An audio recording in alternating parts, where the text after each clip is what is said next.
Hello, YouTube pipe community. Joshua Stewart, smoking a pipe up north in the woods.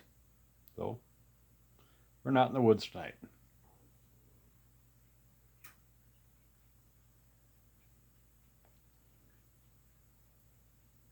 Today is Codger and a Cob and Tool Time Tuesday. Started that a few weeks ago. Some guys like it, some guys don't, but I have fun with it, so I'm going to do it.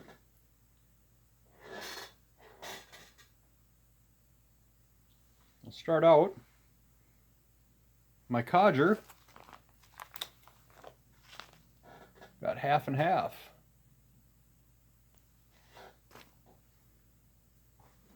My corn cob, Missouri Meerschaum Legend with the amber bent stem.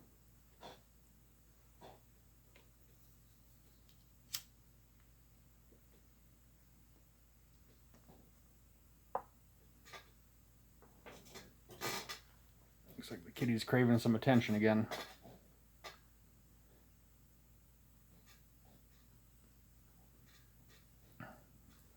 It's half and half.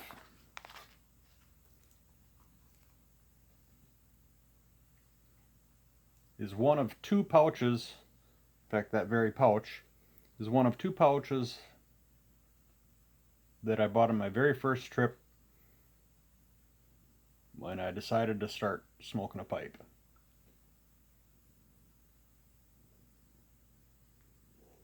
I've been watching YouTube videos on pipe smoking for probably about 2 weeks and decided that, yeah, it's something I want to give a try.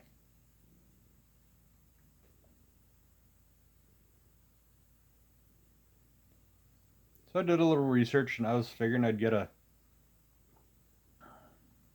Missouri Meerschaum cob, or for whatever reason I had in my mind that I could get a decent briar for like 20 bucks, but obviously that's not the case, at least not for new ones.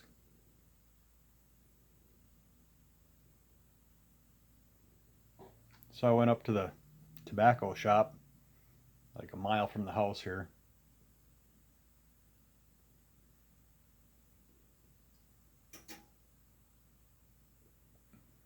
And I'd never been in there before. And so I didn't really know what to expect, but I decided I was going to get some molto dolce because I figured that my sweet tooth would probably like something like that.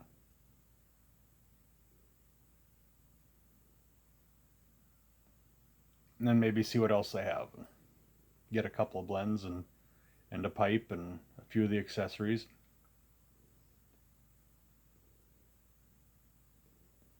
Be on my way. I walk in there and it wasn't what I was expecting. I was about half the store wall was covered in cigarette cartons.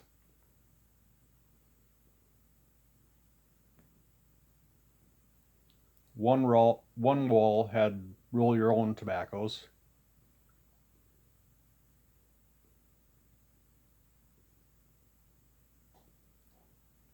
The other wall and the displays in the middle and stuff had vape accessories and all that stuff. And the gal was very friendly when I walked in. Probably young gal, college age or just out of. Can I help you? And so I said, yeah, I'd been a non-smoker, but I'd like to take up or try out pipe smoking. And I said I'd like to get some molto dolce. I just got a blank stare. She had no idea what I was talking about. And then I finally said, well, do you have any pipe tobacco? And she pointed to the wall with all the roll your own stuff.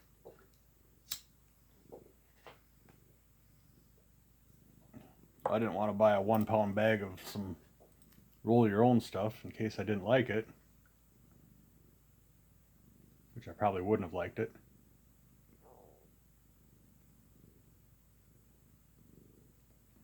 So then she said, well, do you want like just a pouch or something? It's like, yeah, a pouch of, so there was a little, way back in the corner on the top shelf, there was, I don't know, half a dozen different tobacco pouches. And then there was, I think, a tub of Prince Albert and a tub of Carter Hall up there too. But they had a couple of different Captain Blacks. I think they had original, gold, royal, and cherry. They might have had velvet and half. So I'd heard about. I wasn't actually familiar at all with Captain Black because that's not what my dad ever smoked. Well, they had a few Borkum Riffs there too. I do remember Dad having some Borkum Riff, but that was the expensive stuff.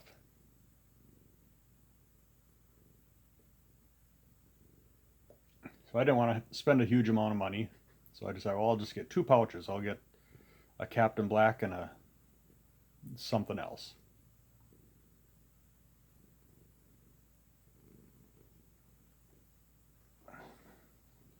But, well, which kind of Captain Black do I want to get? Kind of thought about getting the cherry, which thankfully I didn't. Then the white was kind of your classic. It's like, well, I want to be a little bit more adventurous than that. So I got the gold, so I got the Captain Black Gold and then figured what other one should I get? So I ended up getting the half and half was the other one I got.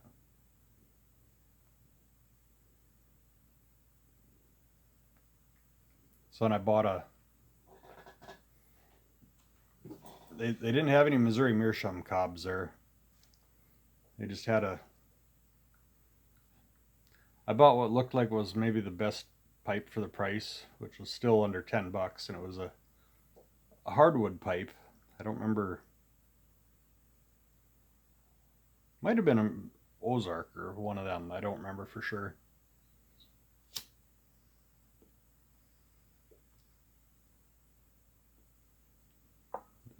Maple, I think it was, if I remember right. I don't know, I haven't used that pipe for a long time. It's buried someplace now. So anyway, I got home and I promptly took the Captain Black Gold and put it in that little pipe I had, and I didn't like it. I'm like, oh boy, do I really want to, maybe I don't want to be doing this hobby.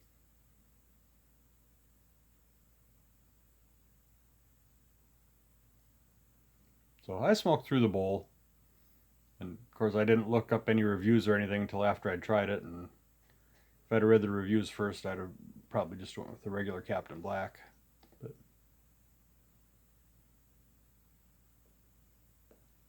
so then I tried the half and half, and open the pouch, and it's definitely got a very different pouch note than the Captain Black Gold did.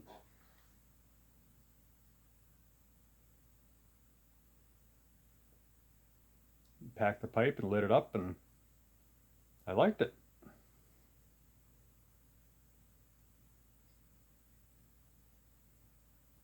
Although, being I'd never smoked before, I'd like take about 3 or 4 puffs and then I'd have to spit because I was just getting a residue or something on my tongue, and it wasn't agreeing with it. And I was probably puffing way too hard too, so I was getting a little tongue bite.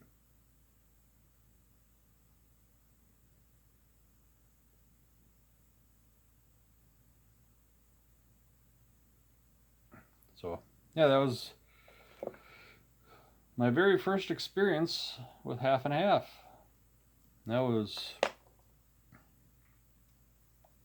what would that have been, July or August of, I think it was August, beginning of August in 2023.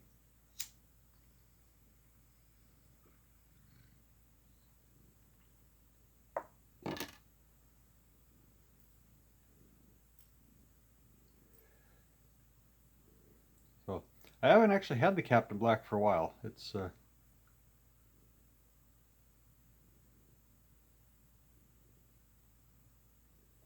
had so many new different blends in the last month or two. I've been spending all my time trying them and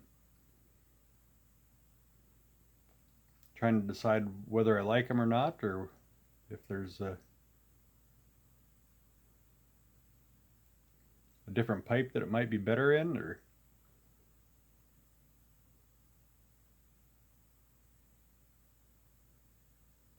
so this is probably the first time in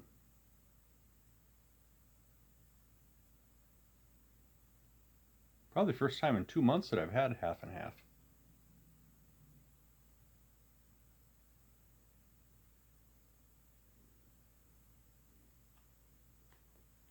Can't let it go that long again. I like this stuff too much.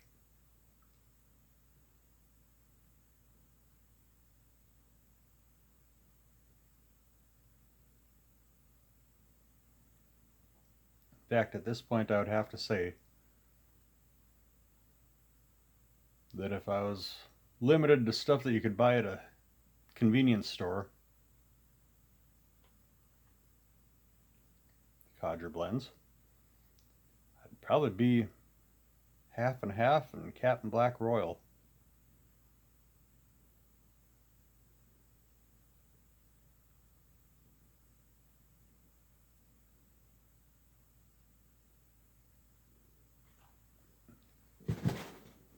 Now, I watched the Spurgeon Piper a couple weeks ago. He didn't like half and half, but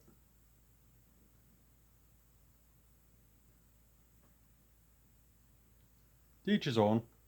I'm sure there's some things that I really don't care for that other people think is great. That's the wonderful thing about this. I mean, there's hundreds and hundreds of blends out there right now. You pick whatever we want to like. Not everybody's going to like them all.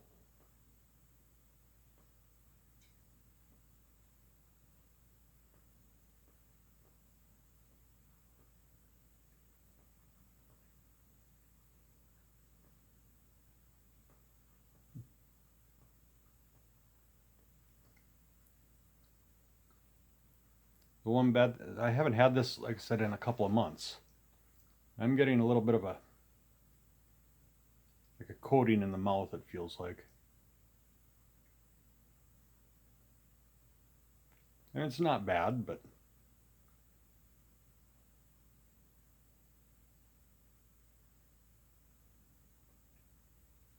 probably some residue from whatever toppings they put on the tobacco.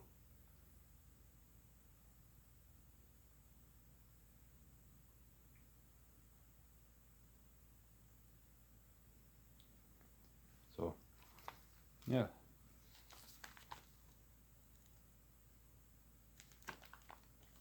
So half and half, does that mean half Burley and half Bright Virginia?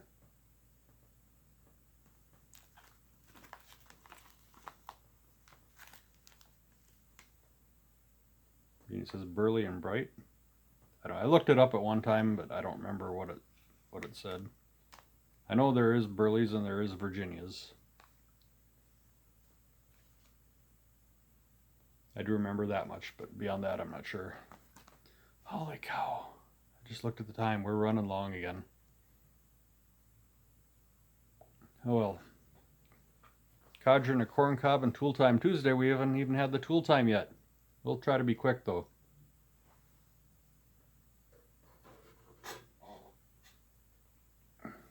Tool time. We got a wooden mallet. I made it myself. Over 20 years ago.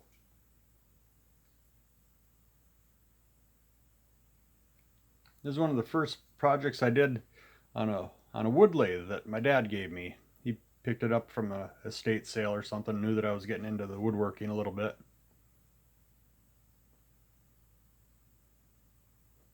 He got it for next to nothing, so he gave it to me. I mean, it's not much of a lathe. I mean, it's one of the cheap entry-level ones. that Sears put out probably back in the 50s or something, and it wasn't even good enough to have the Craftsman name put on it. It had, was it Dunlap, which was their cheap line of tools at the time.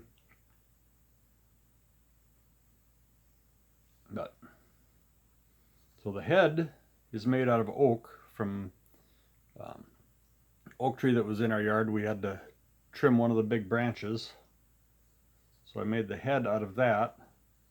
And of course the branch wood, very, very dense. It was a big bur oak.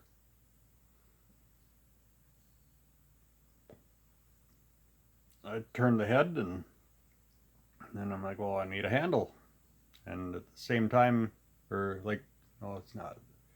It would have been a couple of years before that when we first bought the house. There was a couple of crabapple trees that were right in front of the porch, and they were leaning onto the porch, and they needed to come down, so we took them down.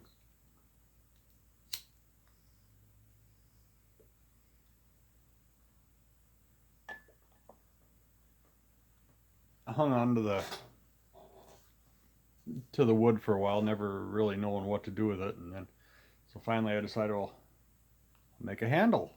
So the handle's made out of a piece of wood from a crabapple tree that was in our front yard that we cut down.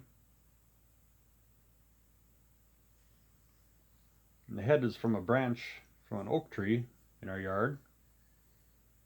And I don't think I ever used it up until probably within the last couple of years, when I've been kind of getting back into the hand tool woodworking a little bit. Use it for pounding chisels and stuff like that. And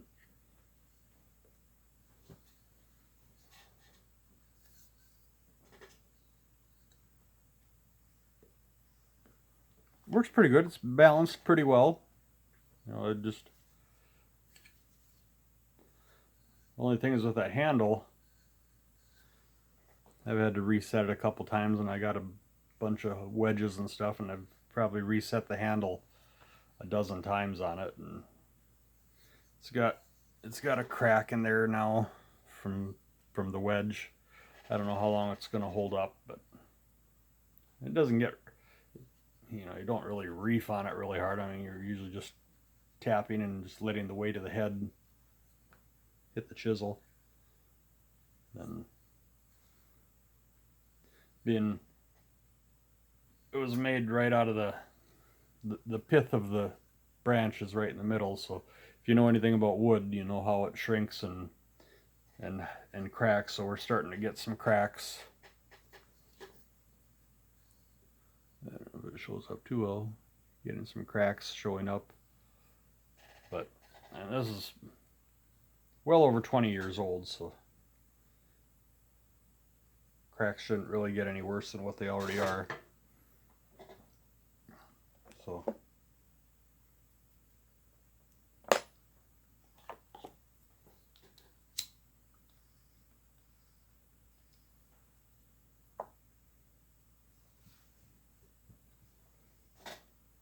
I guess with that, I'll say happy codger in a cob.